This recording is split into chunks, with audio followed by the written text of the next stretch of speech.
Uma outra técnica incorporada à operação dos fornos elétricos é a de pós-combustão, que segue a mesma linha do que já foi discutido no caso do BOF. A ideia da pós-combustão é converter CO e H2, gerados no interior do forno, em CO2 e H2O. Nesse caso, essas reações, sendo exotérmicas, provocarão um aumento na geração de calor, que, consequentemente, permitirá uma redução no consumo de energia elétrica. No caso, essa energia do gás que é gerado no forno, ela vem da geração química e também do calor sensível dos gases em função da temperatura que eles alcançam. Essa queima parcial do CO e do H2 gerado no forno tem um potencial de economia de energia de até 72 kWh por tonelada, ou 5,8 kWh por normal metro cúbico de oxigênio injetado para pós-combustão. Normalmente, os fornos relatam índices de economia de energia na faixa de 20 até 40 kWh por tonelada. Isso depende muito da forma como é feita essa injeção e da eficiência do aproveitamento energético proveniente da reação de combustão do CO e do H2. Dois índices que são normalmente propostos para definir a eficiência da pós-combustão são o índice de pós-combustão, PCR, definido pela razão do teor de CO2 no gás, pela soma dos teores de CO e CO2 no gás. Observa-se que um aumento no teor de CO2 vai fazer com que o índice de pós-combustão se eleve. O outro índice é o de eficiência térmica, definido pela razão entre a economia de energia elétrica e a energia obtida na queima do CO e sua transformação para CO2.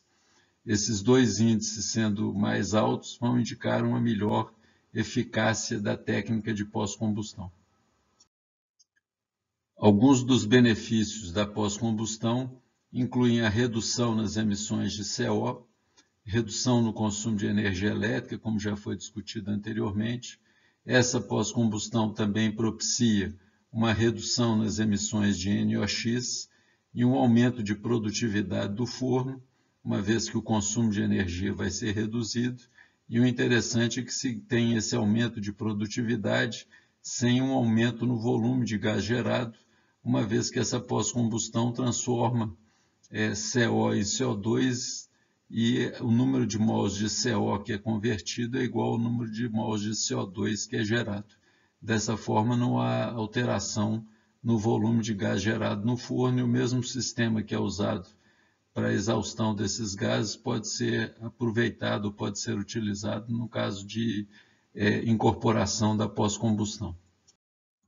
Alguns pontos ou questões que devem ser observados no caso da incorporação da pós-combustão é a indicação de que há um aumento no consumo de eletrodos, neste caso a atmosfera fica mais oxidante, a possibilidade de um aumento de carga térmica nos painéis laterais e na abóbada do forno, e também uma queda no rendimento metálico, uma vez que uma atmosfera mais oxidante pode conduzir a um aumento da oxidação do ferro e sua incorporação à escória.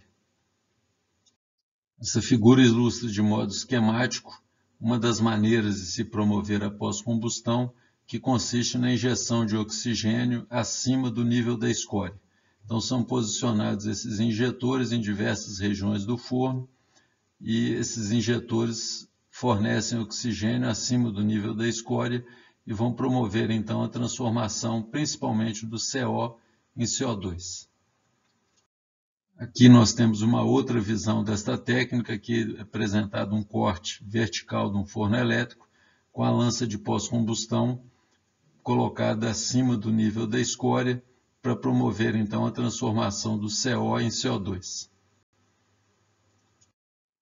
Também de forma semelhante ao que ocorreu no BOF, nós temos, no caso do forno elétrico, a possibilidade de incorporação de agitação pela injeção de gases pelo fundo. Uma das motivações que levou a esse desenvolvimento foi a constatação de que no forno elétrico há a possibilidade de se ter variações de temperatura no banho metálico da ordem de 40 a 70 centígrados. Essa heterogeneidade térmica é altamente prejudicial torna-se interessante, então, promover uma homogeneização e há também a possibilidade de se ter também variações de concentração dos diferentes elementos no interior do banho metálico. Isso limita a qualidade das informações obtidas através de medições de temperatura e de análise química do aço. A injeção pelo fundo é certamente uma possibilidade de promover essa homogeneização em termos de concentração e térmica também. Diferentes alternativas tecnológicas podem ser utilizadas para realizar a injeção de gás e agitação pelo fundo do forno elétrico a arco. Essa figura ilustra 3 dessas tecnologias. Uma delas utiliza um plug poroso. Este plug fica em contato direto com o aço líquido. Neste caso, o plug vai ser protegido por uma camada de refratário permeável, através do qual o gás vai escoar antes de entrar em contato com o banho metálico. E nesta última temos um elemento de injeção que vai passar o gás através de um cadinho impermeável. E nesses 2 últimos casos, o elemento de injeção, o plug poroso, não vai entrar em contato direto com o aço líquido. Um outro ponto importante a respeito da agitação pelo fundo é a localização dos pontos de injeção. De um modo geral, para fornos pequenos, essa injeção é feita na parte central do forno. Para fornos com maiores dimensões, são normalmente utilizados 3 pontos de injeção que ficam entre os eletrodos, e no caso do forno com o sistema de vazamento excêntrico, é colocado um ponto adicional próximo ao que se chama nariz do forno, ou próximo à região por onde o aço vai ser vazado. Outro aspecto importante da injeção é a seleção das vazões de gás a serem utilizados. Normalmente são utilizados argônio e nitrogênio, que são gases inertes. Muitas vezes se inicia com nitrogênio e depois passa-se a injetar o argônio, uma vez que o nitrogênio pode ser incorporado ao aço e isso pode comprometer a sua qualidade. As vazões normalmente utilizadas ficam na faixa de 0,03 a 0,17 normal metro cúbico por minuto e o volume específico variando na faixa de 0,1 a 0,6 normal metro cúbico por tonelada.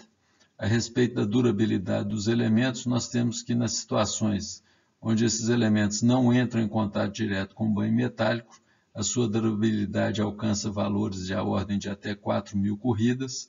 Quando se tem contato direto com o banho, foi uma das tecnologias ilustradas no slide anterior, nós temos durabilidade reduzida para coisas da ordem de 300 até 500 corridas. Além da questão de uma maior homogeneização térmica e de concentração, os benefícios adicionais da incorporação da injeção de gás pelo fundo é um aumento do rendimento metálico, uma vez que isso permite uma redução na perda de ferro na camada de escória. Uma maior homogeneização vai permitir uma redução também no tempo entre vazamentos, uma vez que se alcançará uma homogeneidade maior num tempo mais curto. Traz também a possibilidade de uma economia de energia elétrica, uma vez que são eliminadas aquelas variações grandes de temperatura, tendo regiões do aço bem aquecidas e outras mais frias. Um aumento também no rendimento da adição de ligas, uma vez que pode fazer essa adição com a proteção de gases inertes, e os dados da literatura indicam reduções de custo da ordem de 0,9 até 2,3 dólares por tonelada de aço.